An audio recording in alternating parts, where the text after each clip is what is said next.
I'm Julia Baird. Coming up, a Liberal MP slams his own government for cutting science funding.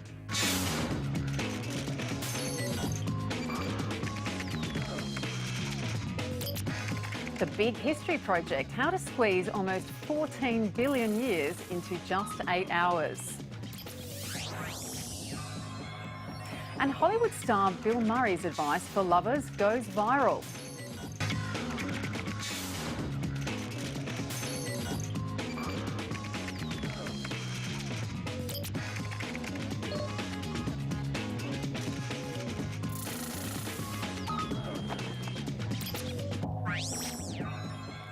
Joining me on the panel, National Affairs Editor of the Sydney Morning Herald, Tom Allard, Opinion Page Editor with The Australian, Rebecca Weiser, and in Melbourne, host of ABC RN Sunday Extra, Jonathan Green.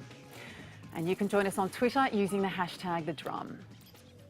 2 weeks on from the budget, the backlash continues. Now this time, it's from within the ranks of the coalition. West Australian Liberal MP Dennis Jensen has blasted his government's decision to cut science funding whilst launching a $20 billion medical research fund. The former CSIRO scientist says the government is lacking a cohesive approach to science policy. With the government copping flack from all sides, you'd think they could count on a bit of love and support from their own backbench, right? The thing that concerns me is the lack of coordination, that you can have a massive spend on medical science, but not on other sciences. In case you missed it, that's Liberal MP and former scientist Dr. Dennis Jensen criticising his own government's approach. I'm worried about the future of science, quite frankly. Science, science, science is golden. Science, science, science is golden. Science. When it comes to research and investment, governments are notoriously bad at picking winners, but the federal budget does just that. Medical research comes out on top, with a new pot of cash funded by the Medicare co-payment, which is planned to grow to $20 billion worth of test tubes and Bunsen burners. But almost all other areas lose out, including the CSIRO, ANSA and the Institute of Marine Science. All up, the losses total over $1.3 billion. Given that by 2050 in our country, there will be thousands of Australians each week who are diagnosed with Alzheimer's or dementia or diseases of the brain otherwise, that it's incumbent upon us to enhance the medical research investment of $800 or $900 million a year that we make now. The simple fact is, you cannot say this is the direction that science is going to take. We're going to narrowly constrain it and cast the net there, and we're going to come up with the big advances. And with no science minister in the Abbott government and the cost of getting a degree in science set to rise, you might be forgiven for asking, as Bill Shorten does, Prime Minister, how do massive cuts to Australia's science and research secure Australia's future? The Leader of the Opposition thinks that if Labor cuts the CSIRO, that's a great thing for our country, but for some reason, a similar action from this government is somehow wrong. It goes science. Yes, science is amazing, but not to me though, because I'm sick of waiting. Jonathan Green, this is a very passionate complaint from a former CSIRO scientist who has a PhD in physics. Do you think he is right to be concerned about the future of science? Well, it's certainly a weird inconsistency, these two approaches of it, like taking $111 million out of the CSIRO, putting $20 billion into nameless and yet to be identified but government-chosen medical research. And it kind of bells the cat on that particular proposal, that it's not about perhaps the research so much as making us feel better about the Medicare co-payment. It's a bit of a political act. But yeah, look, Dr. Jensen's he's outspoken, and he spoke out when the Abbott government left a science minister out of the ministry. And it's kind of telling that as this budget process goes on, that people are feeling increasingly free to go off reservation and air their views. That would be unsettling, I would have thought, for the PM and Treasurer. Do you think this is a healthy sign of a well-functioning Westminster system, Rebecca, to have a Liberal backbencher who feels strongly about science to air these concerns?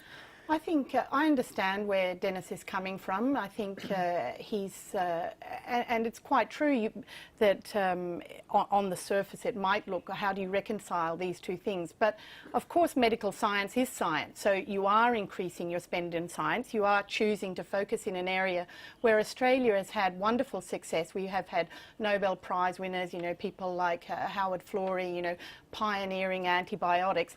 And I have to say, when I heard this in the budget, I was so happy. I was almost, as you know, I have a brother and a sister who have schizophrenia, and we fundraise every year to put money in for research to it.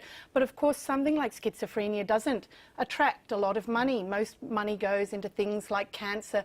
So just knowing that there's more money available, I think for all of these people who have a particular medical illness or who have someone who they love who has it, must have, you know, you can't help but feel that it's a wonderful thing. Right, right, that's true, although we don't actually know the detail on where the money's going at this point.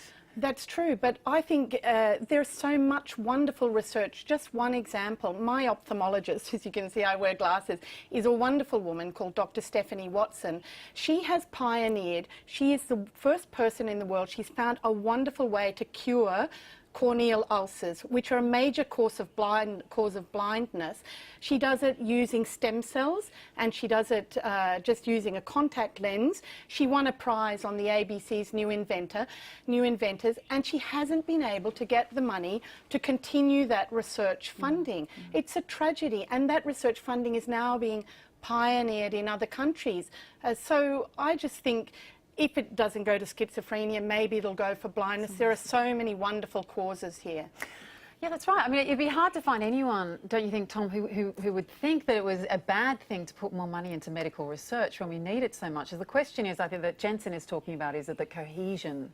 Well, that's right. And I mean, I must say, when I heard of it in the budget, I thought that they'd frankly dreamt it up on a whiteboard at the very last moment. And you see that because there's a real lack of detail about how this is going to work.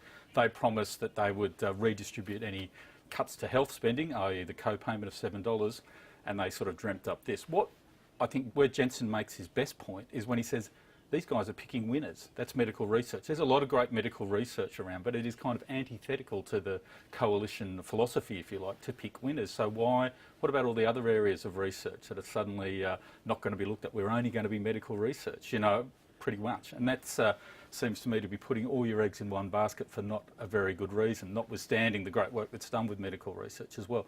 And one other point, I mean, preventative health is a really important part of you know, keeping society healthy. That was completely cut. There was a national partnership with the states, 1.4 billion, I think it was, around that figure, completely gone. So they've gone away from the kind of community nuts and bolts kind of preventative health stuff towards the kind of the silver bullet kind of cure for cancer kind of model, and I'm not sure that that's the right way of going about things. Now, what do you think, Jonathan? I mean, the last time we heard from Mr. Jensen, as we mentioned, was talking about the lack of a science minister, and he saw this as not just a symbolic issue, but a substantive issue in terms of drawing attention to science, which he seems to have now taken on as a personal mission. What do you think that's important? I think it absolutely is. I mean, you see in a tight budget process like this one the importance of strenuous ministerial advocacy for, you know, interest areas. And there's no question that science is on the losing end in a lot of these cuts. I mean, the CSIRO thing is just one of them, but that's a pretty egregious example. It's, you know, Australia does well in a lot of these research areas. It's a deep weirdness to prioritise one particular area over another. And you'd have to think that lack of cabinet table influence around the issue of science, around things like Dr. Jensen's own discipline of physics, as opposed to medical science, for example, that lack of influence, that lack of voice at the cabinet table has hit these things hard. Right. OK. All right, on the Drum website, you can read Peter Lewis and Jackie Wood's piece on why Tony Abbott's dip in the polls could spell trouble when it comes to selling his agenda. Now, the latest survey from Roy Morgan Research reveals the people Australians most admired in 2013. Number 1, US President Barack Obama.